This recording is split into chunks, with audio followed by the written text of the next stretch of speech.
neste altar e das frutos bons, corações a se ofertar.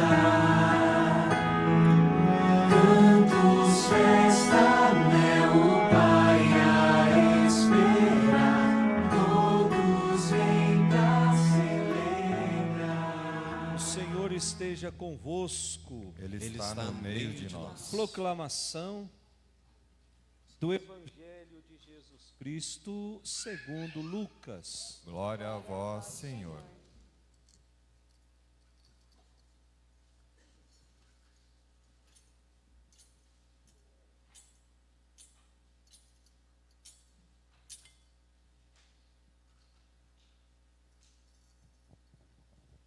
Naquele tempo, Jesus contou esta parábola para alguns que confiavam na sua própria justiça e desprezavam os outros.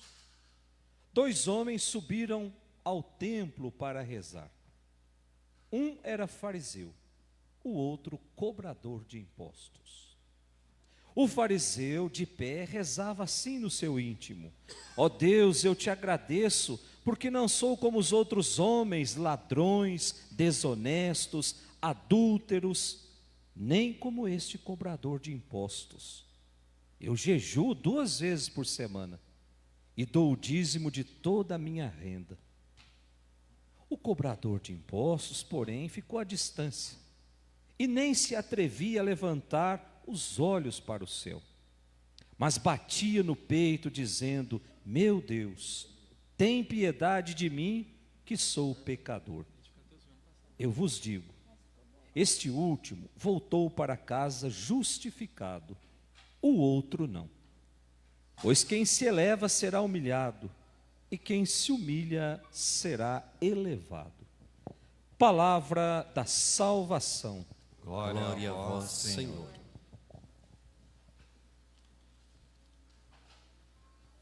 Que as palavras do Santo Evangelho perdoem os nossos pecados. Amém. Podemos sentar. Caríssimos irmãos, caríssimos amigos que estão nos assistindo pelas redes sociais, nós chegamos ao domingo de número 20, ou melhor, de número 30, 30º domingo do tempo comum. Isso já nos aponta que a nossa caminhada está chegando ao final. Daqui 4 domingos, nós vamos entrar num outro tempo, o tempo do advento, em que a dinâmica é outra, inclusive a cor da liturgia muda, já não é mais o verde, passa a ser agora o roxo. E nesse final de semana, do 30º domingo do tempo comum, as leituras vêm nos ensinar que Deus tem um carinho todo especial para com aquelas pessoas simples, aquelas pessoas pobres, marginalizadas no sentido verdadeiro da sua palavra. Mas por que é que Deus tem esse carinho especial pelos simples? A liturgia deixa muito claro que estes, no seu despojamento, estão mais perto da salvação. Os orgulhosos não. Os prepotentes não, os autossuficientes não, porque eles se prendem às coisas desse mundo, achando que as coisas desse mundo são capazes de proporcionar salvação. Ou seja, acham que bens materiais adquiridos nesse mundo, muitas vezes às custas da miséria dos outros, vão me garantir a salvação. Pode garantir uma vida boa nesse mundo, mas a palavra de Deus deixa muito claro que salvação não se compra. Salvação é dom que Deus nos oferece, é dom que Deus derrama para corações que estão disponíveis a acolher essa salvação. Primeira leitura foi tirada de onde, gente? Olha lá, livro do Eclesiástico, o capítulo 15. O livro do Eclesiástico foi escrito mais ou menos 170 anos antes de Cristo. Numa época em que aquela região lá onde Jesus viveu grande parte da sua vida, que nós chamamos de Palestina, ela estava dominada por uma cultura, a cultura grega. Já estudamos isso nesses últimos 5 anos que eu estou aqui. Sempre no domingo a gente fala alguma coisa. É aquele período da história que nós aprendemos lá no colégio, para quem não faltou das aulas de história, que nós chamamos de helenismo. O que foi o helenismo? Essa tentativa de mostrar para o mundo que a cultura grega é melhor do que qualquer outra cultura. Para que eu abraçasse essa cultura grega, era preciso que eu deixasse de lado a minha cultura, a minha tradição, os meus valores, a minha moral, e abraçasse essa proposta de novidade. Era assim que apresentava-se o helenismo. Então aquela região onde Jesus viveu estava dominado por essa tentativa de fazer com que esquecesse tudo o que tivesse vivido e agora abrace essa nova proposta de cultura. Abrace o brilhantismo da cultura grega. E abraçar o brilhantismo da cultura grega inclui deixar Deus de lado. Porque os gregos têm Deus para tudo quanto é coisa. Ou deixar uma religião monoteísta para abraçar uma religião politeísta, com muitos deuses. Então o autor do livro do Eclesiástico, ele tenta convencer o povo daquilo que eles tinham de melhor, daquilo que eles tinham de bom. E aí ele diz assim: nós temos a Torá, ou seja, nós temos a lei. E essa lei, ela foi revelada pelo próprio Deus. É a fonte da verdadeira sabedoria, uma sabedoria muito maior do que a sabedoria dos gregos, uma sabedoria superior à sabedoria que os gregos tentam nos convencer. Só que o caminho para essa sabedoria passa pela prática de uma religião verdadeira. Não é só cumprimento de regras, não é só cumprimento de normas, é preciso viver a justiça. Olha só que interessante. É preciso respeitar o direito dos mais pobres. E aí ele continua dizendo que Deus não pode ser comprado por aqueles que praticam injustiças. Aqueles que desejam essa sabedoria que vem de Deus, têm que ser necessariamente homens e mulheres justos. Porque Deus é justo juiz, que não faz discriminação de pessoas. Versículo 15 da nossa primeira leitura.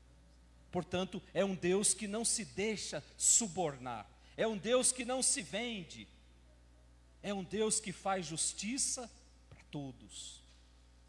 E quem quiser essa verdadeira sabedoria, precisa aprender a caminhar na justiça. E aí a gente pode alargar esse leque. Precisa aprender a caminhar no amor, na fraternidade, no despojamento. Depois da segunda leitura, tirada lá da carta de São Paulo a Timóteo, capítulo 4. Eu acho que é o 5º domingo já que nós estamos lendo um trecho da carta de São Paulo a Timóteo.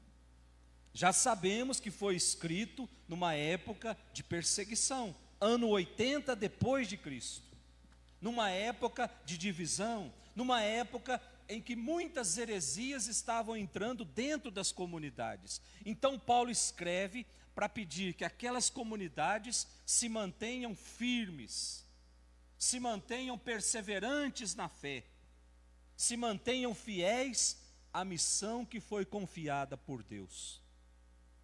Então Paulo agora, quando escreve esse trecho, ele está preso. E aí ele começa a fazer um balanço da sua vida. E aí nesse texto de hoje, nós vimos esse balanço. Nós sabemos que a vida de Paulo foi, desde o seu encontro com Cristo, lá a caminho de Damasco, um eterno lutar pelo reino de Deus.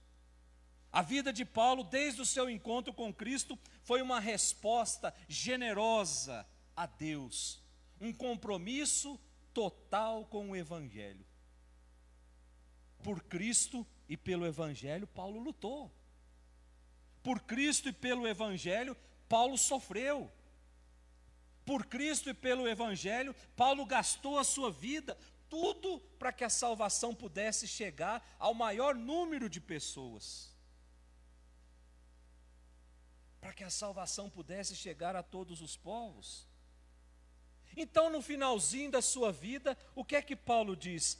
No final dessa corrida, ele se sente como um atleta. Um atleta que lutou até o fim para vencer. E está satisfeito com o resultado. E aí o que ele diz? Resta receber a coroa da glória, que está reservada para os atletas vencedores.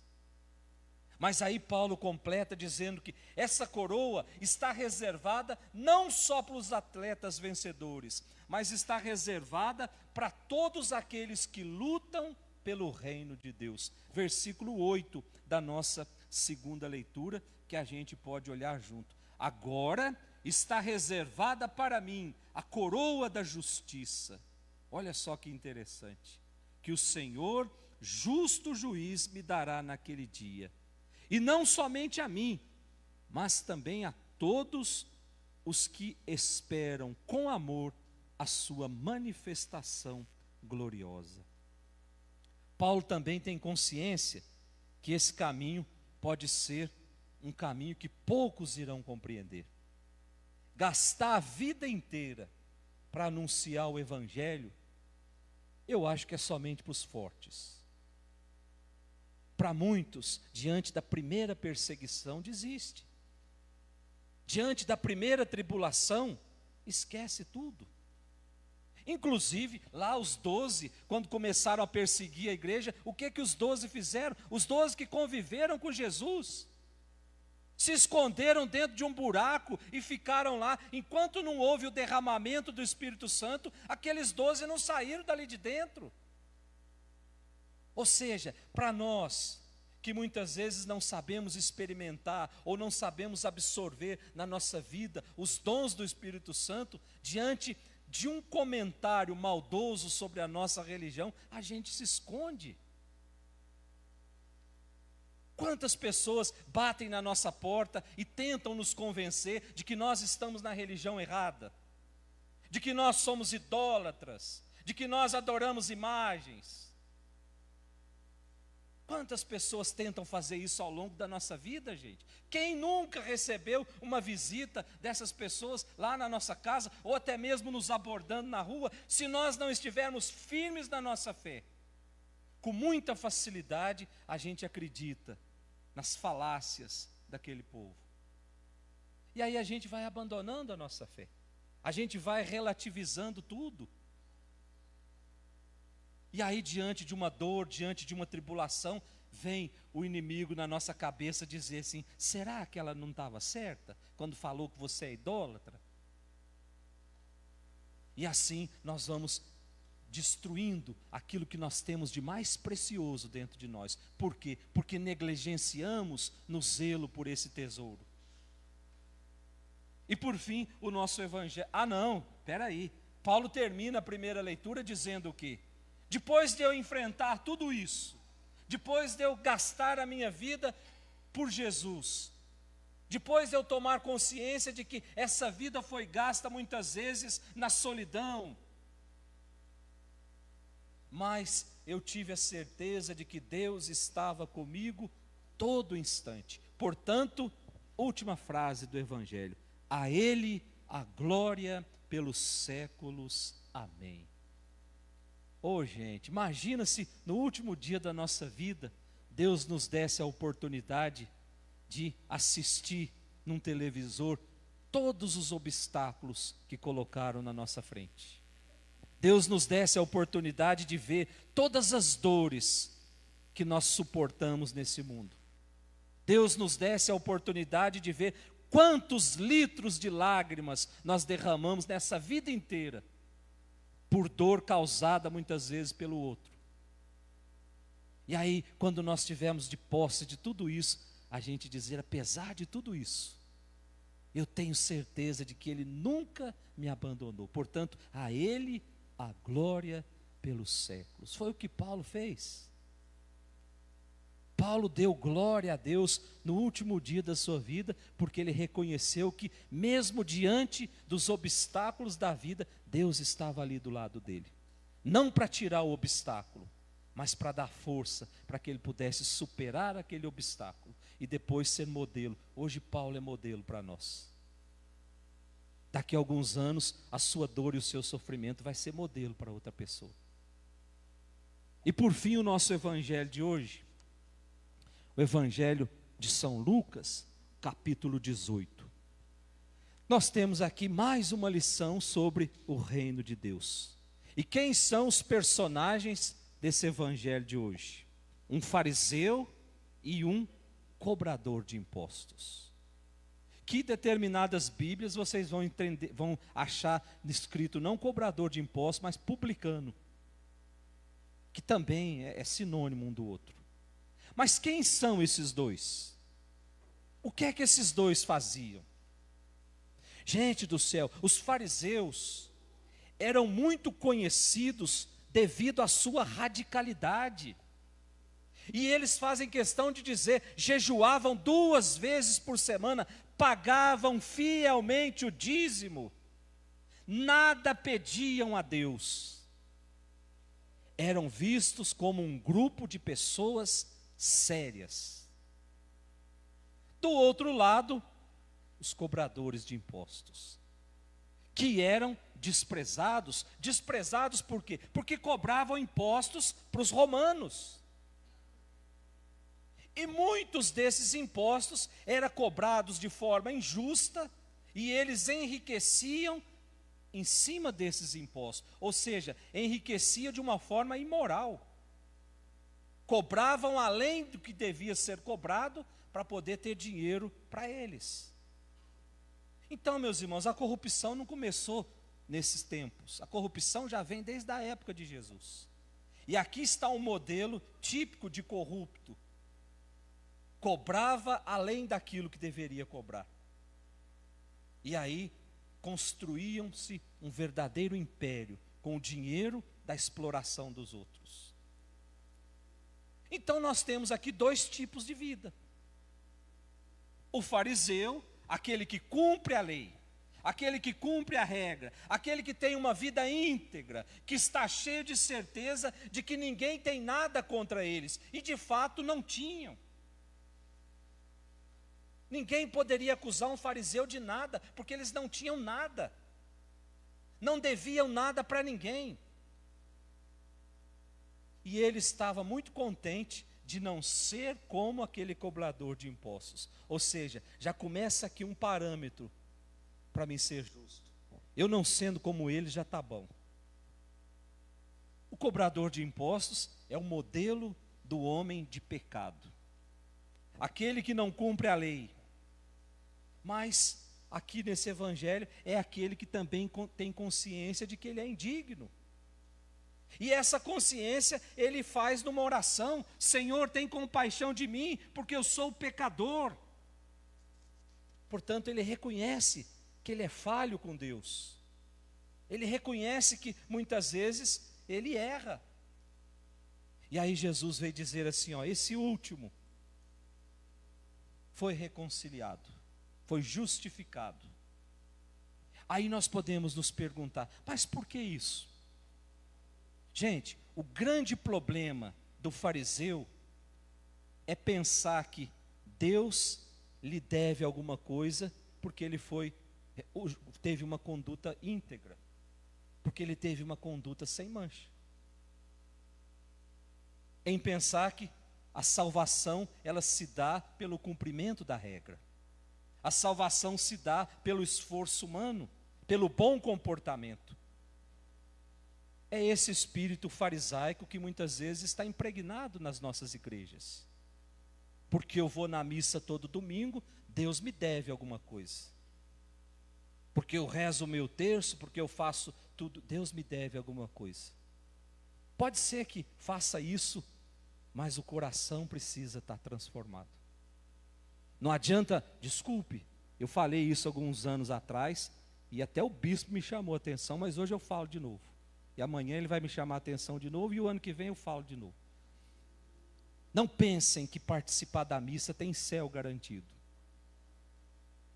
Eu posso participar da missa desde a minha primeira comunhão até o último dia da minha vida, e quando eu fechar os olhos e abrir, eu vou estar lá no colo do encardido. Porque eu participei de um ritual, e esse ritual não mudou meu coração. Eu continuei sendo a mesma pessoa maldosa, eu continuei praticando os mesmos pecados, mas me escondendo atrás de uma religião. A religião não é para nós nos escondermos, a religião é para nós nos revelarmos ao mundo como homens e mulheres transformados pela palavra, como homens e mulheres comprometidos com Jesus. Portanto, de nada adianta estar dentro da igreja, é preciso que a igreja esteja dentro de mim. Então peçamos nessa Eucaristia, meus irmãos, que o Espírito Santo nos conceda essa graça. Eu quero ser um homem e uma mulher mais de Deus e menos colado às coisas desse mundo. Louvado seja nosso Senhor Jesus Cristo.